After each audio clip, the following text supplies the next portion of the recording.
There's a chart I saw recently that I can't get out of my head.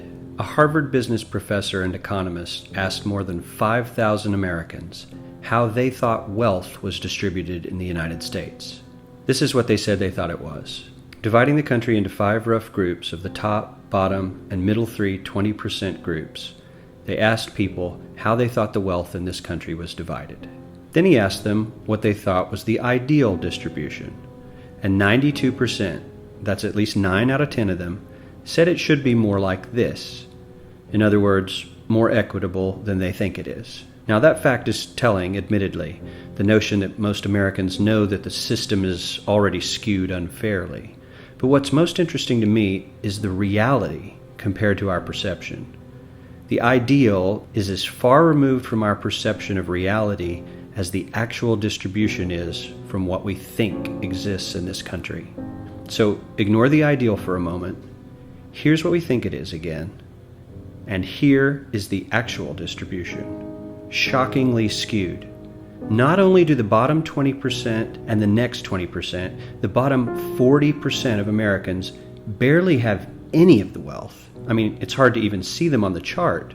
But the top 1% has more of the country's wealth than 9 out of 10 Americans believe the entire top 20% should have.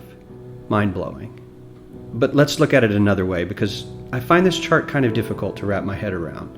Instead, let's reduce the 311 million Americans to just a representative 100 people. Make it simple.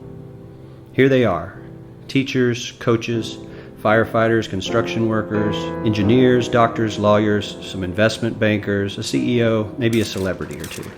Now let's line them up according to their wealth. Poorest people on the left, wealthiest on the right, just a steady row of folks based on their net worth. We'll color code them like we did before based on which 20% quintile they fall into. Now let's reduce the total wealth of the United States, which was roughly $54 trillion in 2009, to this symbolic pile of cash. And let's distribute it among our 100 Americans. Well, here's socialism, all the wealth of the country distributed equally. We all know that won't work. We need to encourage people to work and work hard to achieve that good old American dream and keep our country moving forward. So, here's that ideal we asked everyone about. Something like this curve. This isn't too bad. We've got some incentive, as the wealthiest folks are now about 10 to 20 times better off than the poorest Americans. But hey, even the poor folks aren't actually poor, since the poverty line has stayed almost entirely off the chart. We have a super healthy middle class with a smooth transition into wealth. And yes, Republicans and Democrats alike chose this curve. 9 out of 10 people, 92%, said this was a nice, ideal distribution of America's wealth. But let's move on. This is what people think America's wealth distribution actually looks like. Not as equitable, clearly, but for me, even this still looks pretty great.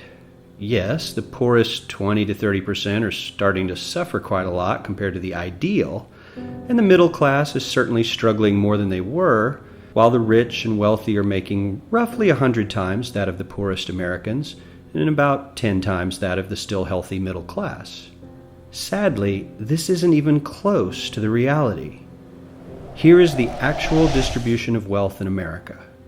The poorest Americans don't even register.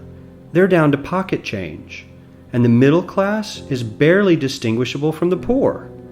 In fact, even the rich between the top 10 and 20 percentile are worse off. Only the top 10% are better off. And how much better off?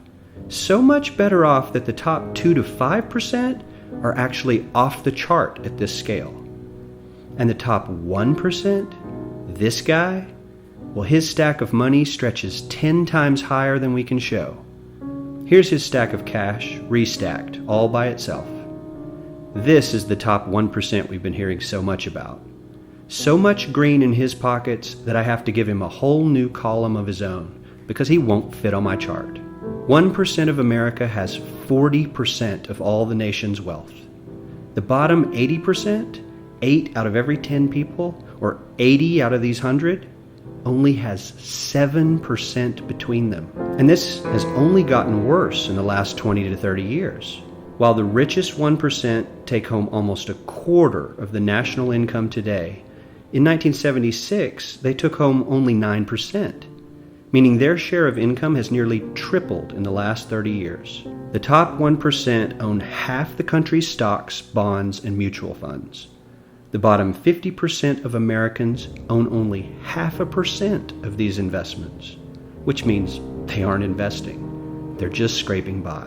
I'm sure many of these wealthy people have worked very hard for their money, but do you really believe that the CEO is working 380 times harder than his average employee? Not his lowest paid employee, not the janitor, but the average earner in his company. The average worker needs to work more than a month to earn what the CEO makes in 1 hour.